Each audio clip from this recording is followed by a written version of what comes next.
যারা গুরুত্বপূর্ণ আপডেট নিউজটি দেখার জন্য ক্লিক করেছেন, ভিডিওটি দেখতে লাইক দিয়ে কন্টিনিউ করার অনুরোধ জানাচ্ছি। আসসালামু আলাইকুম বন্ধুরা, এমপিওভুক্ত শিক্ষকদের দাবির সঙ্গে একমত 97%।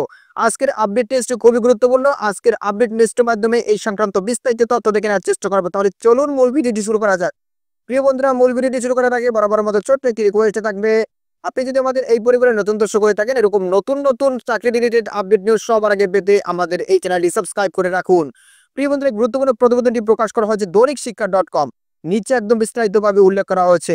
প্রতিবেদনে উল্লেখ করা হয়েছে, জাতীয়করণের দাবিতে গত 13 আগস্ট জাতীয় প্রেস ক্লাবের সামনে সমাবেশ ও সচিবালয় অভিমুখে পদযাত্রা করেন এমপিওভুক্ত শিক্ষকরা। এ সময় তারা জাতীয়করণ সহ শতভাগ উৎসব ভাতা, 45% বাড়ি ভাড়া, চিকিৎসা ভাতা দাবি করেন।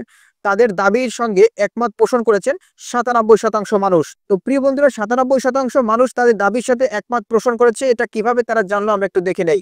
এখানে প্রিয় বন্ধুরা বলা হয়েছে, দেশের শিক্ষা বিষয়ক পূর্ণাঙ্গ ডিজিটাল পত্রিকা দৈনিক শিক্ষা.com এর এক জরিপে এ তথ্য এসেছে। জরিপের অংশ নেওয়া বাকি 2% মানুষ এমন দাবির সঙ্গে একমত পোষণ করেননি। গত 13 আগস্ট সকাল থেকে শুরু হয়ে 14 আগস্ট দুপুর পর্যন্ত দৈনিক শিক্ষা.com এর ওয়েবসাইটে এই জরিপ চালানো হয়। দৈনিক শিক্ষা.com পরিচালিত এই জরিপে অংশ নিয়েছেন মোট 13,825 জন ইন্টারনেট ব্যবহারকারী। হ্যাঁ ভোট দিয়েছেন 13,455 জন এবং না ভোট দিয়েছেন 306 জন। হ্যাঁ বা না কোনো মন্তব্য করেননি 64 জন। জরিপে প্রশ্ন করা হয়, জাতীয়করণ সহ এমপিওভুক্ত শিক্ষকদের শতভাগ উৎসব ভাতা, 45% বাড়ি ভাড়া, চিকিৎসা ভাতার দাবির সঙ্গে আপনি কি একমত? জরিপে হ্যাঁ এবং না এর পাশাপাশি মন্তব্য নেই নামে আরো একটি ঘর ছিল।